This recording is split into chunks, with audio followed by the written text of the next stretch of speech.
আসসালামু আলাইকুম, আমি সানজিদা। আরও একটি নতুন ভিডিও দেখার জন্য আপনাদের সকলকে আমন্ত্রণ জানাচ্ছি। কাছে এবং দূরে, দেশ এবং দেশের বাহিরে যে যেখান থেকে আমার ভিডিওটি দেখছেন, আশা করছি আপনারা সবাই অনেক ভালো আছেন। আমরাও আলহামদুলিল্লাহ ভালো আছি। অনেক দিন পরে আজকে আমি এত সকালবেলা ঘুম থেকে উঠেছি, তাই প্রথমে একটু হাঁটতে গিয়েছিলাম। হাঁটাহাঁটি শেষ করে এসে ফজরের নামাজটা আদায় করে নিয়েছি, আর এখন কিছু সবজি কেটে নেব। সবজি কাটার এই কাজটি আমি অধিকাংশ সময়েই বটি দিয়ে করে থাকি।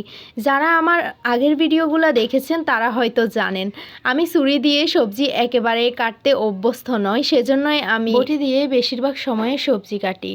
তো আজকে আমার মা আমাকে অনেক করে বলেছিল যে আমি যেন অন্য ব্লগারদের মতো, মানে যারা আমার মতো ডেইলি ব্লগ আপলোড দেয়, ওইগুলো দেখতে আবার আমার মা অনেক বেশি পছন্দ করে। তো ওনাদের কাছে আমার মা দেখেছে যে ওনারা সবজি বটি দিয়ে কাটেন না, বেশিরভাগ সময় ওনারা ছুরি ব্যবহার করে সবজি কাটেন।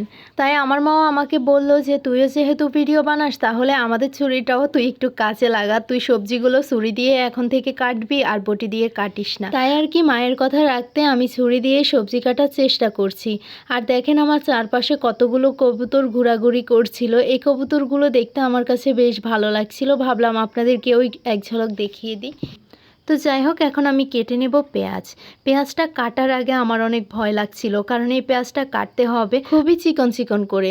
তাই প্রথম দিকে তো আমি অনেক ভয় পাচ্ছি যে আজকে প্রথমবার ছুরি দিয়ে পেঁয়াজ কাটবো, জানি না কেমন হবে, আবার মা বকাঝকা করতে পারে। তো যাই হোক, আল্লাহর নাম নিয়ে পেঁয়াজটা কাটা শুরু করছি।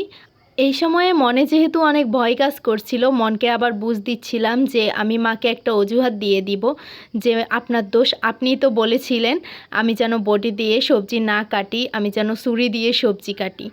এ কথাটা বলে আমি আজকের মতো মায়ের গালি থেকে বেঁচে যাব। এ কথাটা ভাবার পর না মনটা অনেক হালকা হয়ে গেল। সেজন্য আমি এবার উল্টোপাল্টো সাইজের করে পেঁয়াজটাকে টুকরো করে নিলাম। এখন আমি একটা পাত্রের মধ্যে উঠিয়ে নিচ্ছি। জীবনের প্রথমবার এই দুটো জিনিসই ছুরি দিয়ে কাটার চেষ্টা করেছি। তো যাই হোক, এবার আমি এসেছি আমাদের উঠোনের এক কোনায় একটা মরিচ গাছ আছে, ওই গাছটার কাছে। এখান থেকে আমি খুব বেশি না, শুধু দুটো মরিচ নিব। আমার মা উঠানের উপর বিভিন্ন ধরনের সবজি গাছ লাগিয়ে রাখেন, যেগুলো থেকে আমাদের প্রয়োজন মতো আমরা প্রতিদিন সবজি সংগ্রহ করে থাকি। যখন যেটার প্রয়োজন হয় সব কিছুই আমাদের উঠোনে পাওয়া যায়। এটা আমার মায়ের একটা শখ আর কি, সব ধরনের গাছ থাকবে উঠোনে, যখন যেটার প্রয়োজন হবে সেটা যেন খুব সহজেই তিনি হাতের কাছে পেয়ে যান।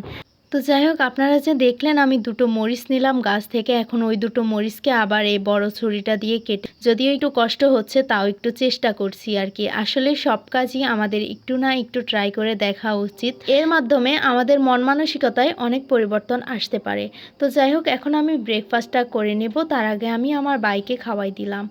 এই যে এখানে দেখতে পাচ্ছেন কতগুলা মেথি দানা, এগুলা আমার মা সারা রাত ভিজিয়ে রাখেন, এরপরে সকালবেলা এর পানিটা পান করেন। এটা নাকি গ্যাসের জন্য অনেক বেশি উপকারী।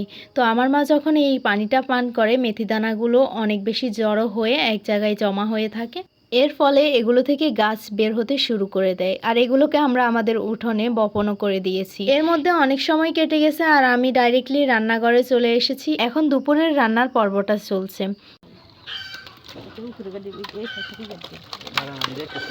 রান্নাঘর থেকে শুনলাম জোরে জোরে কে যেন আওয়াজ করছে, মাছ লাগবে মাছ। তো আমি দৌড়ে চলে এসেছি, এসে দেখছি বাড়ির কিছু সদস্য মাছগুলো দামাদামি করছিলেন আর দেখছিলেন। আমিও ওই সদস্যদের সাথে যোগ দিলাম, আমিও দাঁড়িয়ে দাঁড়িয়ে দেখছি।